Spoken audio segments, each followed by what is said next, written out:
So I wanted to share a little growth hack with you, and this one's going to show you how to start engaging with subscribers to your LinkedIn newsletter really proactively.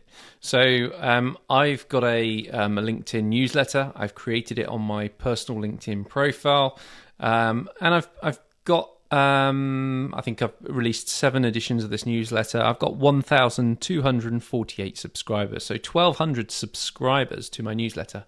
These are people, they've opted in to this, so presumably they're interested in what I write about. I'd like to think so. You can go into the analytics and see in a bit of detail in terms of how that's growing over the last maybe year. You can share the results here, so you can see. If you've got an active newsletter and there's members joining it, there's engagements there, then great. Just be persistent. Every month, get an article out. Don't let it lapse for 7 months or more, like me. So going back to the newsletter, let's just have a look at this. So if you go back to the newsletter, you can see I've got 1,200 subscribers here, and there's a big long list of all these subscribers. Now, if you scroll to the bottom of this list, you'll see more and more people. So you can actually press on the Mac, I press Control and down. Once I've clicked in here somewhere, I Control and down, and it usually, there we go, Command and down if you're on a Mac, or Alt and down if you're on a Windows computer. If you just hold those 2 keys down, as you can see, it just refreshes. So you've got to hold that down. It takes you about 2 minutes to get to the bottom of your list. I've got 1,200 subscribers, so it populates with 10 at a time. So the idea is you want every single subscriber to be visible in this little window. And what we're going to do is instead of the manual method is to right click on every single prospect, open up the LinkedIn profile in a new window so you don't lose the list, and then send a connection message, reach out to them, say, hey, I noticed you looked at my newsletter, could we engage? So what I like to do is a little bit different. I like to automate this whole process, but just to get this to the stage where it's ready for automation, we need to extract. We need to pull off all of these LinkedIn profiles. The most successful way of doing that, I found, you can pay for Google Chrome plugins for around about $20. You can get a plugin that will scrape all of this from the LinkedIn newsletter URL at the top. You paste it into the plugin and it will scrape all of this data. I found a free way of doing it, so I'm actually using something called Data Scraper. So this is Data Miner or Data Scraper. I haven't scraped the full list here, so I'm only just going to go down to a few more there. But I've created what's called a recipe. So a recipe is basically a proven step where you can get data. I've done all the programming on this. Happy to share this if anyone wants this. It's fairly straightforward, but you can start to see some of the data that this miner is plugging. We've got the profile URL, which is what we want. We're also scraping the name, so we can have the name. So if you go to the scrape button, this now kicks in. It likes the screen not to be full screen, so I'm just going to minimize this down so you guys can see what's going on here. So back into the data scraper. It's called Data Scraper. Easy Web Scraper is what it's called. And we can go to my recipes and just click on scrape with that one. And this is how it works. It's pulled the data. I've fetched 279 rows. Obviously, the more you scroll down here, the more rows that it would scrape when you click scrape. Once you've got this data, it's very straightforward. You click the scrape button, and then you can put see the saved file. This downloads it to a CSV spreadsheet. So I'll just show you what this looks like. Import. You upload the scraped file to your browser. Mine looks a little bit like this. And I've imported it to a brand new spreadsheet, which looks like this. So as you can see, you've got the profile URL here, which is what we need. I've also got a name column, and you notice the name columns the data's come in a bit ugly. We've got a bit of duplication going on there. So to tidy that up, we just go to data, and we go to data cleanup, and we choose trim white space. Okay, and that's trimmed all the white space out, so it's a little bit more usable. and then you can select that, and you can go to tools, you can go to text to columns, is one way of doing it. I've actually got a little bit of a formula that I use to pull out the first line from all the other text, and I can show you what that works, what that looks like. Connection type. So if I just, so basically you're cleansing the first name out and the connection type. I can paste a link to the formula, the exact formula I've used. There's something called data extraction as well there. Not sure if that's the right tool. Sorry. So text split text to columns is what I have used. Separated detect automatically. Custom /n is normally the new line detector, but that doesn't work. So you do have to use a formula. I didn't know what it was, so I went into ChatGPT, told it what the formula was, and it now spat out the full name like this. So you got the full name of the person. If you wanted to split the full name into first and last name, you could again do some extraction using the split text to clean up. And the separator would be a space, and that puts the columns into name into different. And then only one or two rows would you have to clean up where people have got extra letters after the name and stuff like that. You can use GPT plugins with this extension. So there's tools that you can plug in to correct this nicer. So so eventually you'll get a nice, concise, tidy list. It'll look a little bit nice. So connection type, full name, profile name. We can then download this list to a CSV file and start to upload it to an automation campaign. So we want to start targeting all these individuals with a proactive message. The way to do it is using Leadif. So Leadif is a fantastic tool. I've created a bit of a default campaign here. This one's quite cool. I'll just show you what it does. It's a smart campaign. It starts off, we dump that list of users into this campaign. I'll just show you how we do that. Add search, go to CSV file, and we're pasting that CSV file here, subscribers. It's detected number of subscribers, but the formatting is not quite right. So we just need to make sure we've got a field with the word link for this to work successfully. So go back to your subscriber list, and if you just type in the word link there, full name, connection type's not really needed, but certainly the word link is what we need. So we can now go to download it as a CSV file, head back over to our platform where we can add the CSV file, and we're going to choose to add the subscribers list.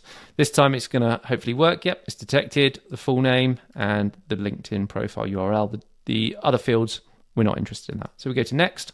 That's 1,200 contacts from LinkedIn have been added, and we know they're all active current users on LinkedIn. Otherwise, if they were abandoned profiles, they wouldn't be subscribers anymore. The subscriber number would drop.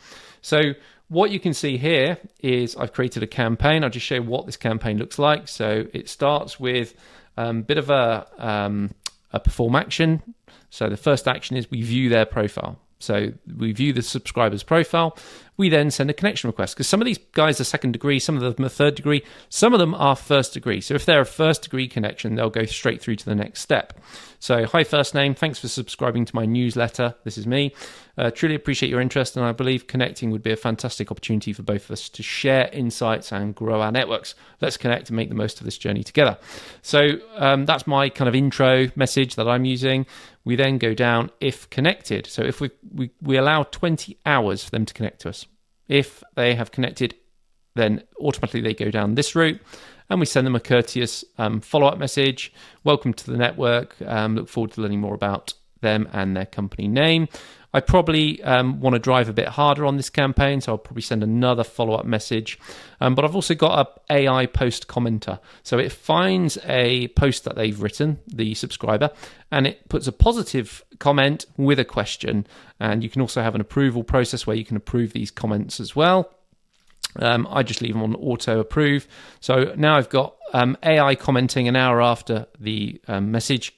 The thanks for connecting message goes out, and then I've got a further message which is going to go out to them now, and it will say hi first name.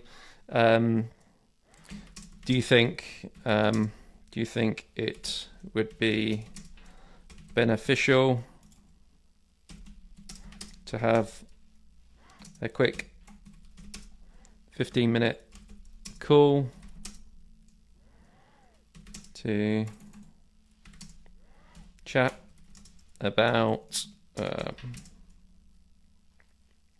any synergy between what I do at Leadeth and company name. So I also put in a web link to leadeth.io/Alex. That would take me to the calendar. At the moment, it's just asking them a question really to see if there's any synergy. Would it be good to have a call? Hey's very American, so this is a UK audience predominantly, so I'm going to just change it to hi. To further improve that, we could look at Grammarly here and just say, right, improve it. It's working on it. Insert. So yeah, would it be beneficial to have a quick 15-minute call to discuss any potential synergy between what I do at Leadeth and company name? So that's just a beautiful question. And then if you use the AI, that'll throw in a nice AI snippet relating to their profile or post or something. So it'll be a very bespoke message going out here. If you're worried about those messages and what they might look like, you can turn on an approval mode, and then we'll have a task to approve that. So that's the campaign. Obviously, if they're not connected, then we try and send them an email. So an email is basically like an email through LinkedIn. And if you've seen that come through before, the profile has to be open on LinkedIn to send that email. You have 800 of those a month. If it's closed, we still try with an email, but we use our Sales Navigator credits. So typically you would get about 50 of these Sales Navigator credits to use every single month. So a very low volume who we can't get through on LinkedIn, we might go down this route. And we can also enrich the profile. That will get their verified email address. And we can also send them an email. So I've also got a follow-up email, which is very similar, sending them to my booking page. And that goes directly from my Google account email address. If they're red hot and we detect that they've clicked on a link in a message, we can add a condition there, and we could set a condition to maybe say if they've got a phone number, drop them a SMS message or make a call using a dialer, so we can actually put a request in to call them. So we can do so much automation with this warm audience, and I believe it's going to be really good for updating and people and getting people closer down the line with what we're trying to achieve. Once you've created that campaign, or if you're an existing client, I can just duplicate the whole campaign and send it to you, so you can then just modify the bits. We can turn that campaign on, and boom, we've now got this campaign ready to roll. It's poised. New contacts are going to get added to this, so we can go to prospects. We can filter our prospects by campaign, so we can go by which campaign, so the Leadeth newsletter nudge campaign, and we can see a list of all the people that are currently enrolled into our newsletter. So these are the guys that are going to be targeted with a campaign next. You may notice that some people are in a pause state. That's quite normal. It just means because they've previously been in another campaign. So you can just click on that paused and change it to resume, or you can bulk resume all of the prospects in here. So if I was to do that, I'd just go up to max 337 and select all of those guys. So they're all ticked, and we can go to action and just make sure they're on resume. So we want to make sure that they're going to get this campaign. So that'll just update and refresh. And as you can see in campaigns, you'll start to see the stats moving now on the dashboard. Over the next few days, this is going to be working quite hard. We've got 560 in there. We're connected already with 468. 5 connection requests have already gone out to people, but they've not yet accepted. And we can see a huge number of replies. I mean, this is a really nice engaged audience. I've already previously tagged 18 of them from other campaigns, and 2 have actually converted and become customers. So I'm keen to kind of progress this. I'm also going to go in and enable a AI agent to respond with any conversations that happen as a result of this. So I can actually create an AI employee here. Choose Avery. She's good at highly analytical. Helps with data-driven insights. So let's choose Emma. Emma is good at sales, identifying new markets, innovative sales strategies. Aria's good kind of all-round sales outreach. So I would put in some targeting, set my objective, and then she would take over the campaign for me. This is a fully AI employee responding to messages when people respond back, driving them into my calendar. So yeah, super quick glance at what I'm doing. Thanks for the idea for this whole concept to Elaine Gold. Credit to you for coming up with that how do I tap into my newsletter audience? And hopefully this is the answer. This is how we do it. Thanks.